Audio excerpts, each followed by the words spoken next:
Terima kasih DJ-DJ kita dari KLFM. Pada pagi ini untuk slot pertama Siasat Pagi Malaysia, kita nak berkongsi pada anda semua bagaimana untuk anda merancang perbelanjaan Aidilfitri anda dengan berhemah.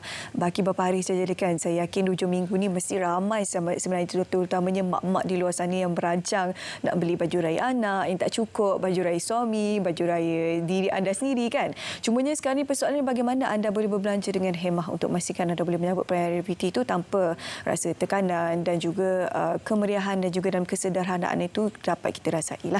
Jadi hari ini kita bersama dengan seorang tamu di studio. Saya perkenalkan Profesor Madya Dr. Nurul Shahnaz Ahmad Mazan, Pakar Kewangan, dan Profesor Madya Jabatan Kewangan Fakulti Perniagaan dan Ekonomi Universiti Melaya. Dr. Shahnaz, assalamualaikum, selamat pagi.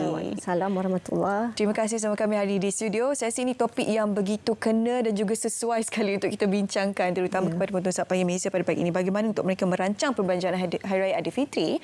Cuma kalau doktor boleh kongsikan terlebih dahulu untuk permulaan topik kita pada pagi ini, perbelanjaan Hari Raya Aidilfitri ini adakah satu keperluan ataupun ianya hanyalah trend yang dimulakan sejak beberapa zaman dahulu sehingga ke sekarang ini yang kadang-kadang boleh menjadi beban sebenarnya untuk ibu bapa keluarga untuk berbelanja sewaktu Hari Raya Aidilfitri. Okey. Assalamualaikum warahmatullahi wabarakatuh. Selamat pagi dan salam sejahtera. Jadi untuk menjawab soalan Shu tadi, adakah perbelanjaan hari raya ni membeli barang-barang baru, adakah ianya satu adat atau bagaimana, adakah ia satu keperluan? Jadi sebenarnya adat ni asal usulnya sebenarnya adalah ianya mengikut sunnah Nabi lah. Kita mengamalkan apa yang Nabi Muhammad SAW berbuat, ya, amalan beliau. Jadi ataupun baginda. Jadi kita akan mengikut amalan baik yang dibuat baginda. Jadi contohnya memakai pakaian baru, berhias diri, memakai wangi-wangian pada hari raya pertama tu sebagai satu kemenangan, ya, setelah 1 bulan berpuasa. Jadi lama kelamaan daripada asal usul tersebut mengikut sunnah Nabi, ianya menjadi satu adat dan tradisi dalam konteks masyarakat Melayu kita lah. Tapi sama ada ianya satu keperluan ataupun menjadi lebih kepada kemahuan, itu sebenarnya tertakluk pada pilihan masing-masing lah. Adakah kita berbelanja tu mengikut nafsu, adakah kita membeli lebih kepada kemahuan dan bukan keperluan. Jadi dalam masyarakat kita saya rasa lazimnya bukan saja pakaian baru yang kita beli, daripada tudung ke handbag ke kasut, serba-serbilah nak baru, dan perhiasan rumah juga kita nak beli baru. Jadi kalau dari sudut psikologinya, apabila adat tu biasa dilakukan dalam masyarakat, ianya menjadi seperti satu norma sosial. Norma sosial ni adalah satu kelakuan yang dilakukan oleh masyarakat di sekeliling kita yang lama kelamaan seperti sudah dinormalisasi. Jadi apabila kita tidak melakukannya, kita yang akan rasa macam tersisih ataupun kita akan rasa ketinggalan jika kita tidak mengikut apa yang kebiasaan dilakukan oleh masyarakat. Jadi sebenarnya norma sosial ni adalah satu peraturan yang tidak bertulis ataupun tidak formal. Jadi bila kita tahu bila ada peraturan, biasanya kita akan ikut, kan? Tapi ini adalah peraturan yang tidak formal. Maknanya kalau tak ikut pun tak apa. Tapi semuanya dalam minda kita sendiri. Jadi kita rasa macam kita kena ikut trend-trend semasa, kena beli yang baru. Satu family kena sodondon. Itu adalah trend lah. Jadi lama-lama daripada amalan sunnah Nabi itu menjadi adat dan sekarang ni macam dah jadi satu norma sosial lah. Dia norma sosial tu tak apa, tapi norma yang keluar daripada konteks kemampuan keluarga itu yang jadi salah je tu, kan? Betul. Jadi bagaimana cadangan daripada doktor sendiri untuk memberikan sikit tip bagaimana untuk mereka melakukan perbelanjaan checklist lah. Selalu kalau orang kahwin jadi checklist, orang katakan apa yang perlu, apa yang tak, kan? Jadi untuk persiapan hari raya ni, apa cadangan daripada doktor sendiri? Jadi pada saya kita boleh buat perancangan awal. Seperti Shu cakap tadi, kita boleh buat bajet awal, kita buat checklist apa yang diperlukan. Kita boleh buat juga senarai apa keperluan dan kemahuan. Jadi kita boleh nampak sebenarnya senarai kita tu panjang. Tapi yang perlu tu kita perlu bagi keutamaan lah. Kita boleh susun mengikut keutamaan dan berbelanja yang mana penting dulu.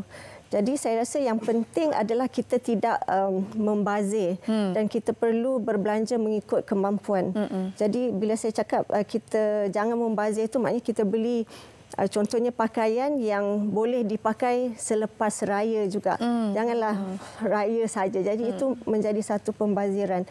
Dan apa yang kadang-kadang saya suka lakukan ialah sebelum bulan Ramadan kita kemas dulu barang-barang dekat dalam rumah, dalam almari untuk kita lihat sebenarnya betapa banyaknya barang yang kita ada. Jadi saya suka buat spring cleaning lah. Jadi saya kemas yang mana barang yang tidak mahu dipakai lagi kita derma ataupun yang mana dah tak elok lagi kita buang. Jadi kita lihat dulu apa yang kita ada sebelum kita keluar berbelanja. Jadi maka kita hopefully lah kita tidak begitu membazir lah.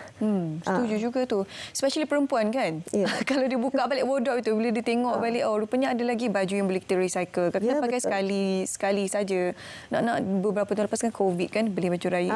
Tak apa nak. Elok lagi. Jadi sebenarnya bila kita mengikut amalan sunnah Nabi tu tak semestinya kita kena beli baru. Janji baju tu ataupun barang tu masih nampak baru dan cantik, itu dah memadai sebenarnya. Betul. Kemas, bersih, wangi itu sebenarnya sunnah asalnya tu kan. Tapi tak boleh nafikanlah sebenarnya kita sendiri pun kadang-kadang terperangkap juga dah norma sosial yang baru ni kan. Even kalau contoh kita cakap tahun ni, doktor contoh saya peribadi cakap tak nak beli baju raya tahun ni, tengok kat wardrobe dah banyak. Kita beli juga. Beli juga kan. Sebab apa? Sebab orang duk promo sales banyak dekat TikTok kan, murah-murah tu, orang pergi live. Macam mana kita nak kawal nafsu kita? Itulah, tak apa. Kalau kita mampu tak menjadi masalah. Apa yang kita tak nak adalah berbelanja di luar kemampuan. Betul. Jadi ya betul Shu cakap tadi kan? TikTok live dan sebagainya. Jadi sebenarnya ia berbalik kepada faktor psikologi. Macam mana kita kawal diri kita. Jadi ada beberapa faktor yang mungkin akan mendorong kita berbelanja secara boros. Nombor satunya, selain daripada norma sosial tadi, adalah kurangnya kawalan diri. Kita ni, especially yang perempuan ni, kita kurang kawalan diri, especially bila kita nampak benda tu cantik. Jadi gairah nak share. Ya, rasa macam kena beli. Itu kurangnya kawalan diri. Dan keduanya, pembelian secara impulsif. Jadi dengan adanya media sosial, di mana penjual menjual barang secara live, itu sebenarnya kita akan terdorong untuk membeli secara impulsif dan spontan. So bila dia buat live tu, penjual pun dia orang pandai bermain dengan psikologi dan psikologi dan minda pembeli. Jadi bila mereka adakan live dan diskaun tu selama contohnya sejam saja atau very limited time, kita akan rasa terdesak untuk mengambil kesempatan tu untuk membeli untuk diskaun tu sebab kita nak murah. Tapi itu bukan keperluan pun barang tu. Bukan keperluan dan kita juga akan merasakan macam kita tak boleh berfikir secara rasional dah masa tu. Kita tak boleh berfikir secara logik. Kita membeli sebab dia murah tapi bukan sebab diperlukan. Sebab itu faktor-faktor ialah desakan dan gimmick pemasaran yang dilakukanlah. Memang dahsyat tau live TikTok sekarang, especially nak raya kan. Dia contoh kalau asal kita tengok barang tu tak berminat pun kan. Tapi kalau dah lalu banyak kali, psychologically you akan trigger tau. Murah ni kan. Rugi tak beli kan. Rugi tak beli. Malam ni keluar tak nak dapat tahan lagi. Esok keluar lagi. Lusa dia keluar lagi nak dekat raya dia potong lagi harga. Kita sebab AI tu kan dia akan muncul dalam smartphone kita. Betul. Dia psikologi minda lah. Dan mungkin lagi salah satu faktor yang menyumbang kepada perbelanjaan yang boros ni adalah kurangnya literasi kewangan. Jadi Bank Negara Malaysia telah melakukan satu kajian pada tahun 2021 dan mereka mengukur tahap literasi kewangan rakyat Malaysia. Jadi skor literasi kewangan pada tahun 2021 itu yang terkini lah. Rakyat Malaysia indeks mengikut indeks MyFlick tu literasi kewangan rakyat Malaysia berada pada tahap 59. 3 tahun sebelum tu pada 2018 skor MyFlick index tu adalah 57.1. Okay. Jadi dia ada peningkatan sedikit. Tapi mungkin kita boleh tanya pada diri sendiri, adakah itu satu skor yang memuaskan lah. 59. Saya rasa kalau kita tengok laporan buku laporan anak kita, kalau dia dapat 59 tu macam grade C kan, kita tak akan berpuas hati. Jadi mungkin itu salah satu faktor di mana rakyat Malaysia ni masih ada ruang untuk memperbaiki diri sendiri dari segi literasi kewangan lah. Faham. Okey, bila cakap berkenaan dengan persiapan Hari Raya ini bukan sahaja daripada pakaian, makanan dan sebagainya. Satu lagi tradisi yang kita amalkan di Malaysia adalah pemberian duit Hari Raya. Kadang-kadang duit Hari Raya ini pun boleh jadi bebanan kepada struktur kewangan kekeluargaan sesebuah keluarga kan. Bagaimana pandangan doktor? Duit Raya ini kata tradisi jugalah. Sebenarnya kalau tak beri tu sebenarnya niat asal tu sedekah jugalah kan. Betul. Jadi pandangan doktor sendiri macam mana doktor mengimbangi dua perkara ini? So memang duit raya tu salah satu perkara yang kita perlu bajetkan. Sebab kalau tak memang poket akan meletuplah pada bulan raya tu. Jadi pemberian duit raya tu adalah adat yang memang dah turun-temurun. Satu tradisi yang kita dah lama ikuti. Dan sebenarnya ia satu adat yang baik sebab seperti Syu cakap tadi, ia mengajar kita bagaimana nak ada sifat pemurah hati dan bersedekah, berkongsi rezeki. Tapi saya rasa yang penting kita patut bagi duit raya itu mengikut kemampuan lah. Dan jangan kita bebankan diri sendiri. Kita sepatutnya memberi secara ikhlas. Sebab tu ada sampul raya. So banyak ataupun sikit kita letak dalam duit raya. Kalau banyak tu macam kita pun tak nak menunjuk, tapi kalau sikit at least ada letak dalam sampul. Dan kita sebagai ibu bapa mungkin kita boleh mengajar anak-anak etiket bila kita menerima duit raya tu, janganlah buka depan orang kan, jangan malulah kan kalau sikit. Jadi kita buat kemudian kita sebagai ibu bapa mungkin kita boleh ajar anak-anak macam tu. Bukan apa, sebab kadang-kadang dulu saya ingat lagi masa budak-budak lah kan, memori tu masih fresh kan. Kadang-kadang budak-budak ni dia membanding-bandingkan jumlah duit raya. Yalah, bukan niat dia nak ni, budak-budak kan jujur sifatnya tu kan. Dia bandingkan orang ni bagi banyak ni, orang ni bagi banyak tu. Jadi kita sebagai ibu bapa kena ajarlah anak-anak tu benda ni pemberian ikhlas. Dapat tu pun dah bersyukur. Betul.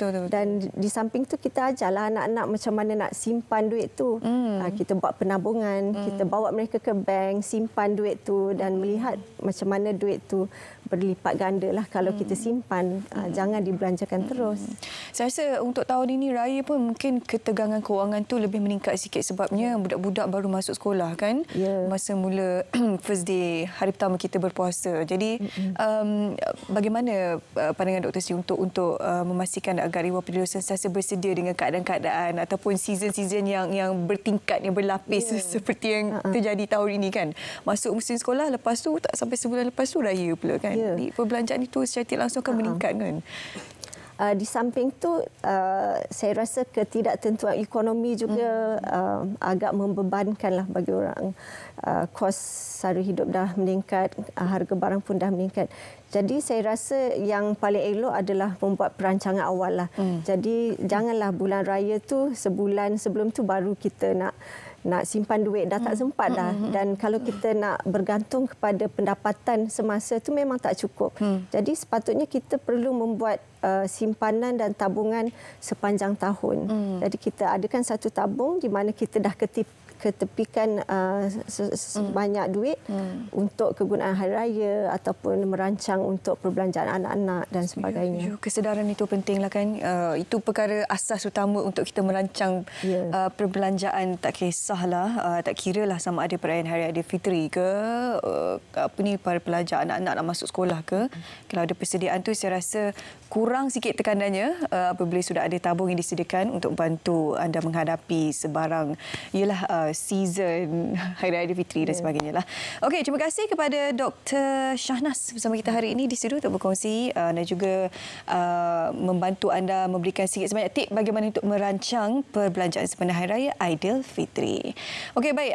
Seterusnya kami nak bawa anda ke segmen Marhaban Ya Ramadan, tapi sebelum itu kita sama-sama saksikan segmen Biar Betul.